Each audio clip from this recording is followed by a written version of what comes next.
So a lot of records and EPs came out this year, and I reviewed a lot of them, but there were also a lot that I didn't either get the chance to review or just didn't listen to. So I sat down, listened to a bunch of these albums, whether it be for the first time or a repeated listen, so that way I could review them. So I'm going to be doing a few videos about albums and EPs that I missed reviewing throughout the year. So it's going to be split into 4 parts. The first part being releases from January through March, the second one being from April to June, and then July to September, and then at the end of the year I'm going to do one from October to December. I think I have like 7 or 8 releases to talk about, so without further ado, let's get started. The first record is One OK Rock's new album, Ambitions, and this was my first impression of this band. I had heard a little bit about them because they toured with some bands that I really like, but I never actually gone and looked up their music up until this album was released. And I started taking review notes, I think, for this, but I don't think I ever finished an entire review of this album, so that's what I'm doing now. I honestly think this is a pretty good album. There were a few songs that I just, for some reason, didn't really get into, but for the most part, I really like it. Coincidentally, there happens to be more songs in the first half of the record that I really enjoy compared to the second half. Not to say that's bad by any means, there's just more songs on the first half that seem to be my favorites. The band kind of do a mixture of things on here. They do some songs where they mix pop and rock, and they do that very well, especially with songs like Bombs Away and I Was King. And then they also kind of experiment and do some poppier leaning tracks like Bedroom Warfare and Take What You Want, and I keep coming back to a lot of these songs. So I'd say my favorite tracks from this record are I Was King, Bombs Away, and American Girls.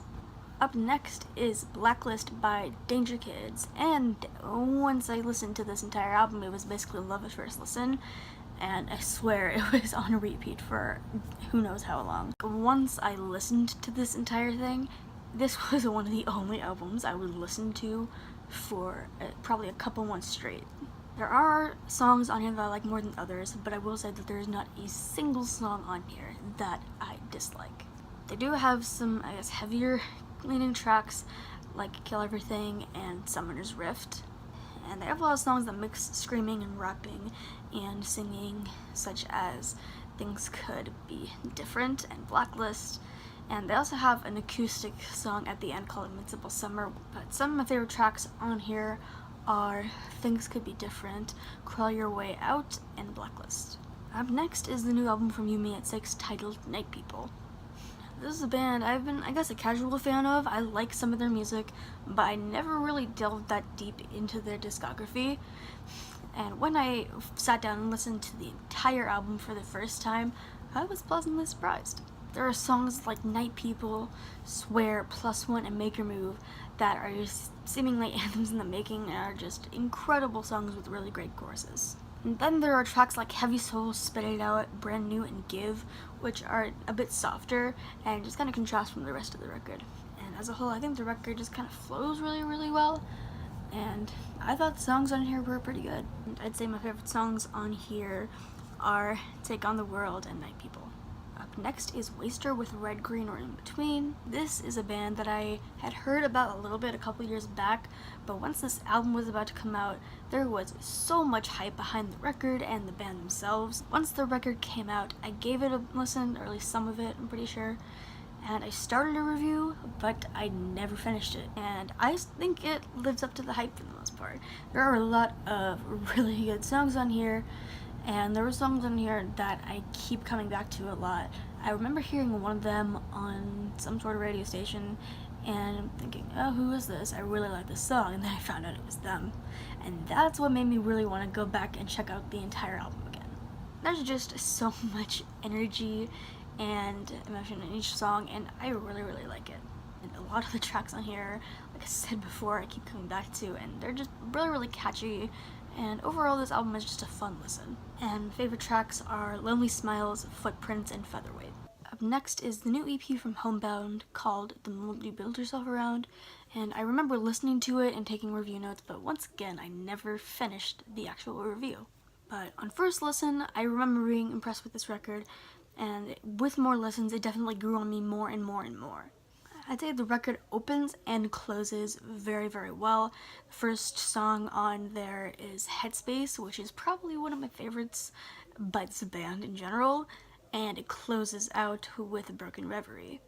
I just say, like, each song on here is different and stands out from the next and the one before it in its own way. And I just grew to love each and every song on here as I listened to this album more and more. A lot of these songs are really, really catchy, and this band's lyrics are also really, really good. There are so many catchy melodies and hooks on songs like Headspace and Sonder, and my favorite track from here is Headspace. Next is Wrapped in Vines, Covered in Thorns by Villanova Story. Now, this is a band I've been recommended by quite a few people quite a few times. I recently went back and listened to this entire record for the first time, and I was actually quite impressed with it, especially the lyrical content, but I'll get to that in a minute. This band has a lot of songs on here that are just incredibly and brutally heavy, vocally, instrumentally, and a couple where it's pretty aggressive lyrically. The aggression in the lyrical content, and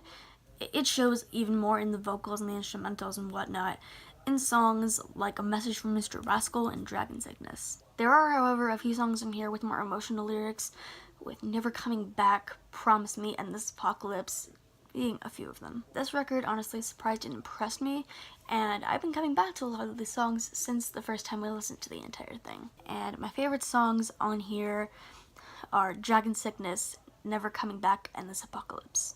And the final record I'm going to talk about is The Broken by Youth in Revolt. As soon as I heard the lead single, The Broken, I was super excited for the rest of this record. And this band has a pretty good post-hardcore sound. There are a lot of songs on here that have a pretty good mix of singing and screaming, and it just kind of shows off their sound pretty well. There's so many catchy melodies in songs like Love is a Liar's Game and I'm Not Scared and Noise. And instrumentally, there's some really, really good guitar parts in songs like Noise, Don't Wait for Me, and There for You. However, this record shows the band trying some new things. There are songs that are acoustically driven, like Brisbane and Only One, and Alright is definitely a much more pop-leaning track, or pop-punk, I guess you could say. I thought the record was pretty good. There are quite a few songs in here that I keep coming back to, and my favorite songs on here are Noise, The Broken, and Love is a Liar's Game. That is all for this video. If you enjoyed it, please give it a like and subscribe for more like this. Until next time.